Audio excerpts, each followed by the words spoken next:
आज का ये वीडियो बेस्ड है हाई ब्लड प्रेशर पेशेंट्स के रियल लाइफ एक्सपीरियंसेस के बेस पर, जिन्होंने हाई ब्लड प्रेशर को हमेशा के लिए अलविदा कह दिया। नमस्कार दोस्तों, मैं हूँ आगम सिंह सिसोदिया। स्वागत है आप सभी का। आज मैं आपको बताऊंगा 4 ऐसे बदलावों के बारे में जिन्हें अगर आप प्रॉपरली फॉलो कर लें, जिन्हें अगर आप प्रॉपर तरीके से अपनी ज़िंदगी में अपना लें, तो आपको हाई ब्लड प्रेशर का सामना कभी नहीं करना पड़ेगा। आप हाई ब्लड प्रेशर को हमेशा के लिए अलविदा कह पाएंगे। तो इससे पहले कि हम आगे बढ़ें और इन 4 बदलावों के बारे में जानें, मैं आपसे एक प्रश्न पूछना चाहूँगा। क्या कभी आपने एक वाटर मोटर देखी है, यानी कि पानी की मोटर? ये सवाल इसलिए ज़रूरी है क्योंकि इसका कनेक्शन हाई ब्लड प्रेशर और उसके ट्रीटमेंट से बहुत गहरा है। तो चलिए बताइए, क्या कभी आपने एक पानी की मोटर देखी है? ऑफ कोर्स देखी ही होगी। क्या काम होता है उसका? पानी को पंप करने का काम होता है ताकि पानी एक स्थान से दूसरे स्थान तक जा सके। लेकिन पानी को ट्रेवल कराने का काम तो पाइप्स करते हैं। जो मोटर से पाइप जुड़े हुए होते हैं, उसके थ्रू ही पानी एक स्थान से दूसरे स्थान तक जाता है।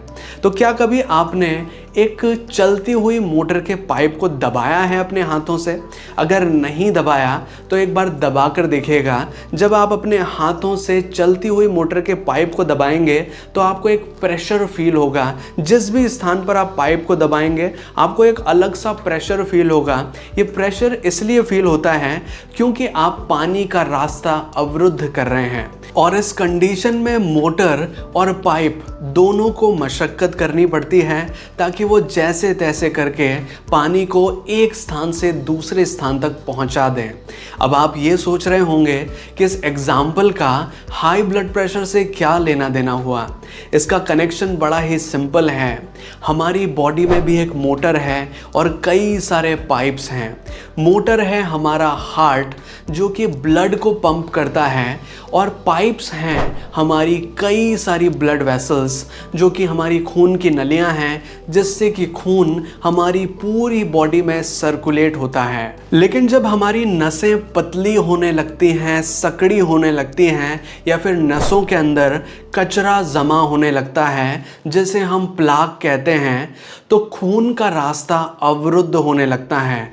क्योंकि खून को तो नॉर्मली नसों के थ्रू बहना था, लेकिन अब नसें पतली हो गई हैं या फिर सकड़ी हो गई हैं, तो खून को प्रॉपर अमाउंट में फ्लो करने के लिए रास्ता नहीं मिल पाता, और खून का रास्ता अवरुद्ध होने की वजह से खून नसों पर प्रेशर डालता है, और प्रेशर डालते हुए नसों के अंदर से निकलता है।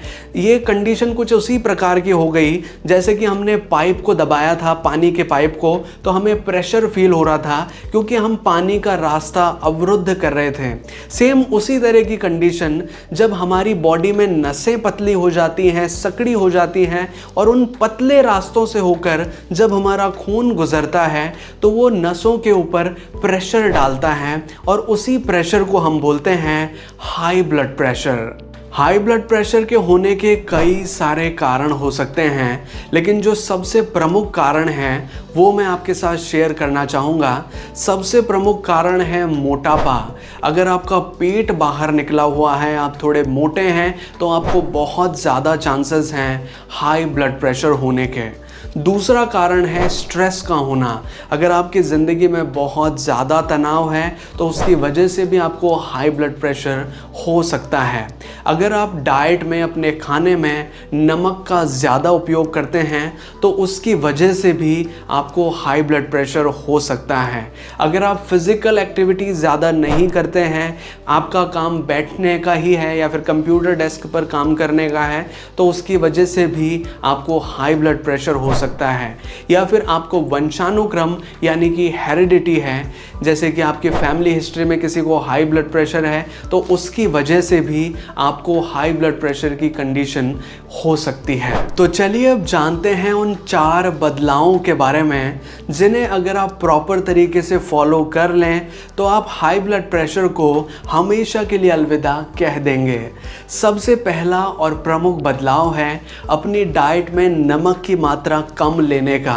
अगर आपको हाई ब्लड प्रेशर की समस्या है तो कम से कम नमक लेने की कोशिश कीजिए। दिन भर में 1.5 से 2.5 ग्राम अगर आप नमक लेते हैं तो ये आपके लिए काफ़ी सही रहता है। अगर आप नमक ज़्यादा लेते हैं तो उसके परिणाम मैं आपको बताना चाहूँगा कि आखिर क्यों हाई ब्लड प्रेशर नमक की वजह से बढ़ता है।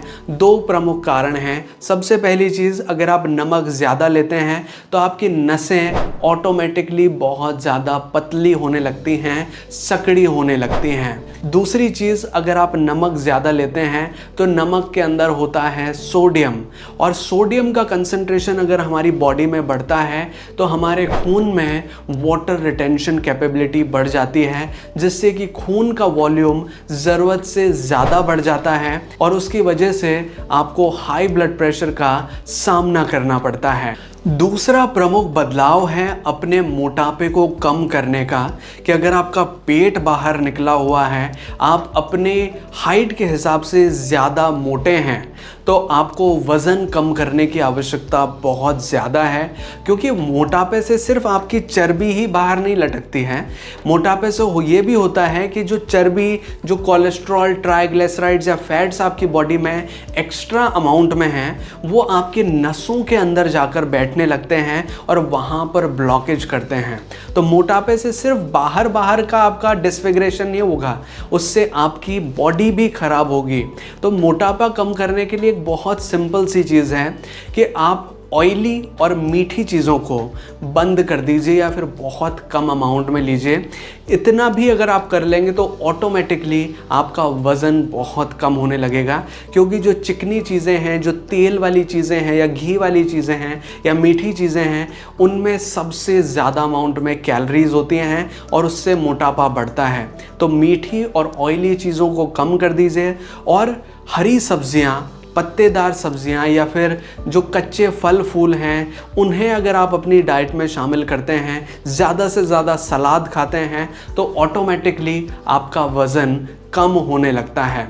इसी के साथ जो तीसरा इम्पॉर्टेंट बदलाव है वो बताना चाहूँगा, जिससे आपका मोटापा भी कम होगा और आपकी जो नसों के अंदर कचरा डिपॉजिट हो गया है, जैसे हम प्लाक बोलते हैं, वो भी कम होने लगता है। और वो तीसरा बदलाव है रेगुलर एक्सरसाइज करने का, यानी कि आपको रोज़ाना कुछ ऐसी एक्सरसाइज करनी है जिससे कि आपका पसीना बाहर निकले और आपकी बॉडी में ऑक्सीजन ज़्यादा जाए। जैसे कि आप साइकिलिंग कर सकते हैं, जॉगिंग कर सकते हैं, स्विमिंग कर सकते हैं, या फिर कार्डियो एक्सरसाइज अलग अलग तरह की होती है वो कर सकते हैं, या फिर रेस्पिरेटरी एक्सरसाइजेस कर सकते हैं जैसे कि कपालभाति, अनुलोम विलोम।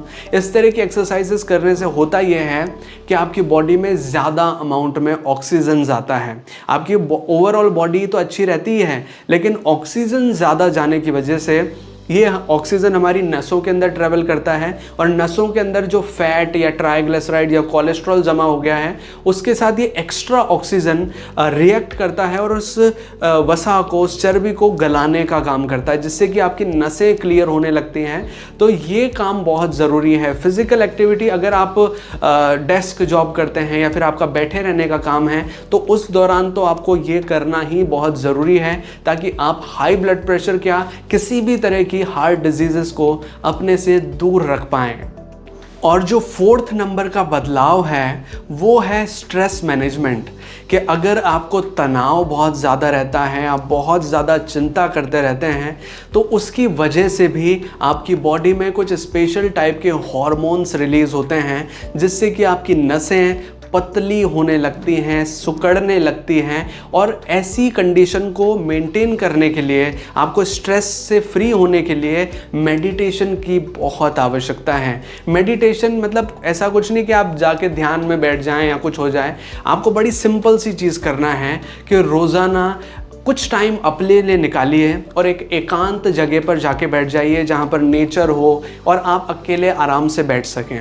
वहाँ एक डायरी और एक पेन लेकर जाइए अपने साथ। जितनी भी प्रॉब्लम है एक पेज पर लिख दीजिए, अपनी लाइफ के जो भी आसपास में आपके लिए चल रही हैं, और डायरी के दूसरे साइड पर उन प्रॉब्लम्स का सॉल्यूशन लिखने की कोशिश कीजिए।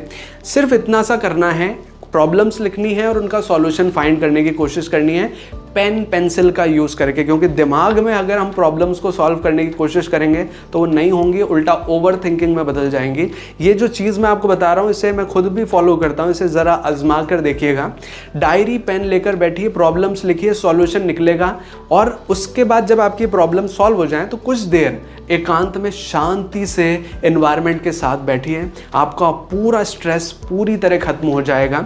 बस इतना सा कर लीजिए, ये 4 बदलाव आपकी ज़िंदगी बदल सकते हैं। आपको हाई ब्लड प्रेशर का सामना कभी नहीं करना पड़ेगा। बस बात यह है कि इन चीज़ों को आपको प्रॉपर तरीके से फॉलो करना है।